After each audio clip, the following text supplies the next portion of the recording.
Hi friends, R4iലേക്ക് എല്ലാവർക്കും ഒരിക്കൽ കൂടി സ്വാഗതം. ഇപ്പോൾ ഇന്ത്യ പാക് സംഘർഷം നമ്മുടെ ഇന്ത്യൻ സ്റ്റോക്ക് മാർക്കറ്റിൽ വലിയ ഇമ്പാക്റ്റ് ഉണ്ടാക്കാതെയാണ് ഇന്നലെ കടന്നുപോയത്. അപ്പോൾ അതിൻ്റെ ഒരു കാരണമായിട്ട് നമ്മൾ കണ്ടത് Indian attack already market expect ചെയ്തതാണ്. അത് ഓൾറെഡി പ്രെഡിക്റ്റ് ചെയ്ത ഒരു അറ്റാക്കായിരുന്നു.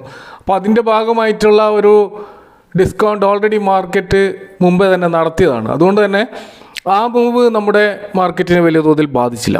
എന്നാൽ നമുക്കറിയാം, പാകിസ്ഥാൻ്റെ റിയാക്ഷൻ അൺപ്രഡിക്റ്റബിൾ ആണ്. കാരണം അതെങ്ങനെയായിരിക്കുമെന്ന് യാതൊരുവിധ വ്യക്തമായ ഒരു പിക്ചറും നമ്മുടെ മുമ്പിൽ ഉണ്ടായിരുന്നില്ല.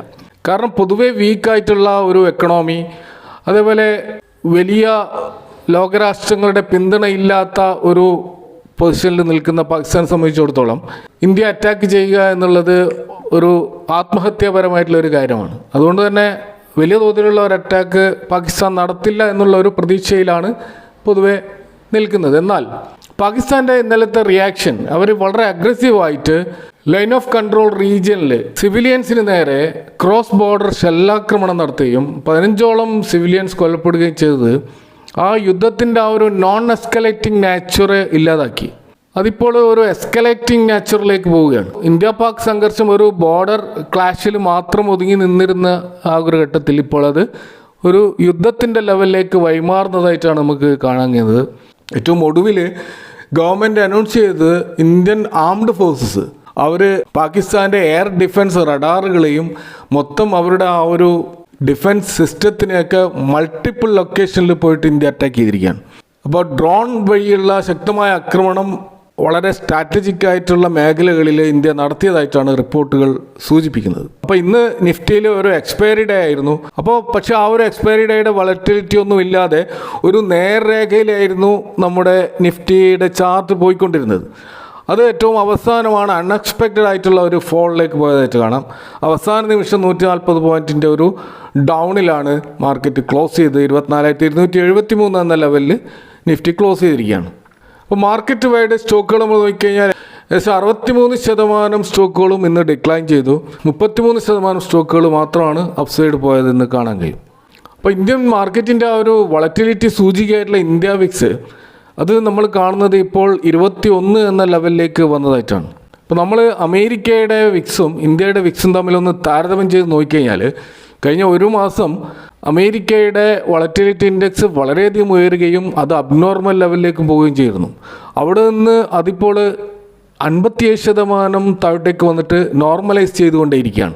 ഇപ്പോൾ 22.41 എന്നുള്ള വിക്സാണ് അമേരിക്കയിൽ നമ്മൾ കാണുന്നത്.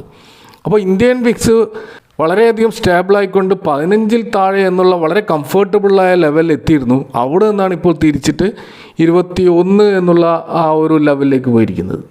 അപ്പോൾ 20-ന് മുകളിൽ വിക്സ് വരിക എന്ന് പറയുന്നത് അത് ഹൈ വളറ്റിലിറ്റിയാണ് സൂചിപ്പിക്കുന്നത്. ഇപ്പോൾ അമേരിക്കയുടെ വളറ്റിലിറ്റിയും ഇന്ത്യയുടെ വളറ്റിലിറ്റിയും ഏകദേശം ഒരേപോലെയായി നിൽക്കുന്ന ഒരു കാഴ്ചയാണ് നമ്മൾ കാണുന്നത്. ഈ ഒരു മാർക്കറ്റ് ചാഞ്ചാട്ടത്തിൻ്റെ കാര്യത്തിൽ കഴിഞ്ഞ 2 ആഴ്ചകളായിട്ട് US മാർക്കറ്റിനെ ഔട്ട് പെർഫോം ചെയ്ത ഇന്ത്യ ഇപ്പോൾ US മാർക്കറ്റ് പോലെ തന്നെയുള്ള ഒരു വളറ്റിലിറ്റിയിൽ നിൽക്കുന്നു എന്നുള്ളത് അത്ര ശുഭകരമായ ഒരു കാര്യമായിട്ട് നമുക്ക് കാണാൻ കഴിയില്ല.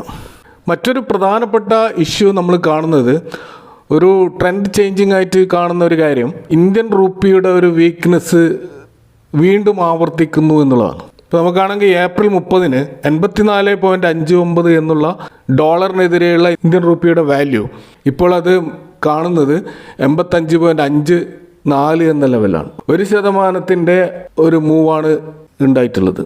ഇന്നുണ്ടായിട്ടുള്ള ഈ ഒരു യുദ്ധത്തിൻ്റെ ഒരു എസ്കലേഷനാണ് ഇന്ത്യൻ റുപ്പിയുടെ വീക്ക്നെസ്സിലേക്ക് നയിച്ചത് എന്ന് നമുക്ക് കാണാൻ കഴിയും.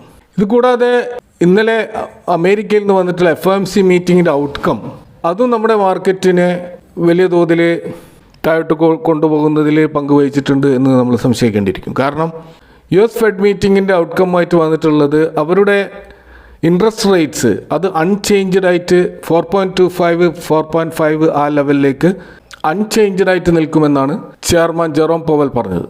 അപ്പോൾ അവർ ഇൻട്രസ്റ്റ് റേറ്റ് കട്ട് ചെയ്യാനുള്ള യാതൊരു തിരക്കിട്ട നീക്കങ്ങളും നടത്തുകയില്ലെന്നും എക്കണോമിയിൽ ആ ഇൻഫ്ലേഷൻ്റെ ആ ഒരു ഭയം ഇനിയും നീങ്ങിയിട്ടില്ലെന്നും, അപ്പോൾ അതൊരു സ്റ്റേബിളാകുന്നത് വരെ ഇതേ ഇൻട്രസ്റ്റ് റേറ്റ് തുടരുമെന്നാണ് അദ്ദേഹം പറഞ്ഞിട്ടുള്ളത്.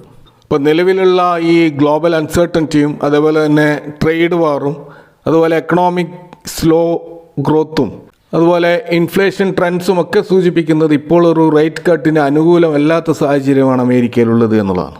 ഡൊണാൾഡ് ട്രംപിൻ്റെ അതിശക്തമായ സമ്മർദ്ദത്തെപ്പറ്റി പ്രസ് കോൺഫറൻസിൽ ജെറോം പവലിനോട് ജേർണലിസ്റ്റുകൾ ചോദിച്ചപ്പോൾ അദ്ദേഹം പറഞ്ഞ മറുപടി അത് നമ്മളെ യാതൊരു വിധത്തിൽ എഫക്റ്റ് ചെയ്യാൻ പോകുന്നില്ല, നമ്മൾ നമ്മുടെ ജോലി ചെയ്യുമെന്നുള്ളതാണ്. അപ്പോൾ അദ്ദേഹത്തിൻ്റെ വാക്കുകളിൽ നമ്മൾ കാണുന്നത് അതിശക്തമായ ഡിറ്റർമിനേഷനാണ്. അപ്പോൾ ഈ റേറ്റ് കട്ട് അടുത്ത കാലത്തൊന്നും ഉണ്ടാകില്ല എന്നുള്ള കൃത്യമായ സൂചന അദ്ദേഹം നൽകി കഴിഞ്ഞു. അപ്പോൾ അതുകൊണ്ട് തന്നെ അമേരിക്കയിലെ ആ ഒരു ബിസിനസ് ഇൻഡസ്ട്രിയൽ മേഖലയിലുള്ള സ്പെൻഡിങ് തീർച്ചയായിട്ടും കുറയും. അത് ഇന്ത്യൻ കമ്പനികളെ നെഗറ്റീവായിട്ട് ബാധിക്കുകയും ചെയ്യും. അപ്പോൾ അതിൻ്റെ അടിസ്ഥാനത്തിലും ഇന്ത്യയിൽ ഇന്ന് നേരിയ തോതിൽ നമ്മുടെ മാർക്കറ്റിൽ ഒരു ഇടിവ് കാണാൻ കഴിയും. അപ്പോൾ നമ്മുടെ Q4 സീസൺ ഇപ്പോൾ നടന്നുകൊണ്ടേയിരിക്കുകയാണ്. അപ്പോൾ Q4 സീസണിൽ നല്ല റിസൾട്ടുകൾ പ്രസിദ്ധീകരിക്കുന്ന പല കമ്പനികളെ നമുക്ക് കാണാൻ കഴിയും. അത്തരത്തിലുള്ള പല കമ്പനികൾ ഇപ്പോഴും അതിൻ്റെ 52 വീക്ക് ലോയിൽ ഏകദേശം 10% ഒരു ഡിഫറൻസിൽ മാത്രം നിൽക്കുന്ന കുറേ സ്റ്റോക്കുകൾ നമുക്ക് കാണാൻ കഴിയും. അപ്പോൾ നല്ല റിസൾട്ട് വരികയും എന്നാൽ ആ സ്റ്റോക്കിൻ്റെ പ്രൈസിൽ ഒരു മൂവ്മെൻറ്റ് കാണാതിരിക്കുകയും ചെയ്യുന്ന അത്തരത്തിലുള്ള ഒരു 6 സ്റ്റോക്കുകളെ കുറിച്ചാണ് ഈ വീഡിയോയിൽ നമ്മൾ കൂടുതലായി ചർച്ച ചെയ്യുന്നത്. അതിലൊന്നാമത്തെ സ്റ്റോക്ക് ഇന്ത്യൻ ഓവർസീസ് ബാങ്കാണ്. അതിൻ്റെ ഇപ്പോഴത്തെ പ്രൈസ് 35 എന്ന പ്രൈസാണ്. ഒരു പെന്നി സ്റ്റോക്ക് ലെവലിലുള്ള പ്രൈസാണ് നമ്മൾ കാണുന്നത്. 33 എന്ന പ്രൈസായിരുന്നു അതിൻ്റെ 52 വീക്ക് ലോ. അപ്പോൾ അതിൻ്റെ റിസൾട്ട് നമ്മൾ നോക്കുമ്പോൾ അത് വളരെ ഇൻട്രസ്റ്റിംഗ് ആയിട്ടുള്ള റിസൾട്ടാണ്. ഇയർ ഓൺ ഇയറിൽ 15%-ൻ്റെയും 30%-ൻ്റെയും സെയിൽസും പ്രോഫിറ്റൊക്കെ നമുക്ക് കാണാൻ പറ്റും. അപ്പോൾ ഈ സ്റ്റോക്ക് തീർച്ചയായിട്ടും നമുക്ക് പഠന വിധേയമാക്കാവുന്ന ഒരു സ്റ്റോക്കാണ്. മറ്റൊരു സ്റ്റോക്ക് വോൾട്ടാസ് ആണ്. വോൾട്ടാസിൻ്റെ കറണ്ട് പ്രൈസ് 1224 ഇതിൻ്റെ 52 വീക്ക് ലോ 1135. അപ്പോൾ അതിനടുത്താണ് ഇത് ട്രേഡ് ചെയ്യുന്നത്. ഇയർ ഓൺ ഇയർ സെയിൽസിൽ 13% വർധനവും ഇയർ ഓൺ ഇയർ പ്രോഫിറ്റിൽ 113% ജമ്പും നമുക്ക് ഈ സ്റ്റോക്കിൽ കാണാൻ കഴിയും. എന്നിട്ട് പോലും സ്റ്റോക്കിൻ്റെ പ്രൈസിൽ ഒരു റാലി ഇപ്പോഴും നടക്കുന്നില്ല എന്ന് നമുക്ക് കാണാൻ കഴിയും. മറ്റൊരു സ്റ്റോക്ക് പഞ്ചാബ് സിന്ധ് ബാങ്കാണ്. ഇതിൻ്റെ കറണ്ട് പ്രൈസ് ഇപ്പോൾ 27 എന്നുള്ള ഒരു പെന്നി സ്റ്റോക്ക് നിലവാരത്തിലുള്ള പ്രൈസാണ് കാണുന്നത്. 25 ഇതിൻ്റെ ലോ. ഈ ഒരു ബാങ്കിൻ്റെ റിസൾട്ടും വളരെ നല്ല റിസൾട്ടായിരുന്നു. ഇയർ ഓൺ ഇയറിൽ 27% സെയിൽസ് ജമ്പും പ്രോഫിറ്റിൽ 124% ഒരു ജമ്പുമാണ് കാണാൻ കഴിയുക. അപ്പോൾ ഈ സ്റ്റോക്കും നമുക്ക് കൂടുതൽ പഠന വിധേയമാക്കാൻ പറ്റുന്ന മറ്റൊരു സ്റ്റോക്കാണ്. അതുപോലെ മറ്റൊരു സ്റ്റോക്ക് നമ്മൾ കാണുന്നത് നോൺ ബാങ്കിങ് ഫൈനാൻസ് രംഗത്തുള്ള കാപ്രി ഗ്ലോബൽ ക്യാപിറ്റൽ ലിമിറ്റഡ് ആണ്. ഇതിൻ്റെ പ്രൈസ് ഇപ്പോൾ 160 ഇതിൻ്റെ ലോ 151. അപ്പോൾ അതിനോട് അടുത്ത് തന്നെയാണ് ഇപ്പോൾ നിൽക്കുന്നത്. ഇയർ ഓൺ ഇയറിൽ 47% സെയിൽസ് ജമ്പും പ്രോഫിറ്റിൽ 115% ഒരു മാസീവായിട്ടുള്ള ജമ്പുമാണ് നമുക്ക് ഈ സ്റ്റോക്കിൽ കാണുന്നത്. ഇനി മറ്റൊരു സ്റ്റോക്കായിട്ടുള്ള കെമിക്കൽ സെഗ്മെൻറ്റിലുള്ള ഏത്തർ ഇൻഡസ്ട്രീസ് അതിൻ്റെ പ്രൈസ് 806 അതിൻ്റെ 52 വീക്ക് ലോ എന്ന് പറയുന്നത് 737 അതിനോട് അടുത്താണ് ഇപ്പോൾ നിൽക്കുന്നത്. ഇയർ ഓൺ ഇയർ സെയിൽസിൽ 86% ജമ്പും ഇയർ ഓൺ ഇയർ പ്രോഫിറ്റിൽ 870% വമ്പിച്ച ഒരു ജമ്പുമാണ് നമ്മൾ കാണുന്നത്. ഇനി മറ്റൊരു സ്റ്റോക്കല്ല ഓറിയൻറ്റ് ഗ്രീൻ പവർ നോക്കുകയാണെങ്കിൽ അവിടെ ഇപ്പോഴത്തെ പ്രൈസ് 11 രൂപ എന്നുള്ള റേഞ്ചിലാണ്. അതിൻ്റെ ലോ എന്ന് പറയുന്നത് 10 രൂപയാണ്. ഇയർ ഓൺ ഇയറിൽ 15% ഒരു ജമ്പും പ്രോഫിറ്റിൽ 29% ജമ്പും നമുക്ക് ഇതിൻ്റെ റിസൾട്ടിലും കാണാൻ കഴിയും. അപ്പോൾ ഇവിടെ പരാമർശിച്ചിട്ടുള്ള ഈ 6 സ്റ്റോക്കുകൾ നിങ്ങൾ കൂടുതൽ പഠന വിധേയമാക്കണം. ഇതൊരു ബാങ്ക് റെക്കമെൻഡേഷൻ അല്ല. ഈ സ്റ്റോക്കുകളുമായി ബന്ധപ്പെട്ടുള്ള നിങ്ങളുടെ അഭിപ്രായങ്ങളും കമൻറ്റുകളും അറിയിക്കുക. Thanks for watching. See you next time with another video.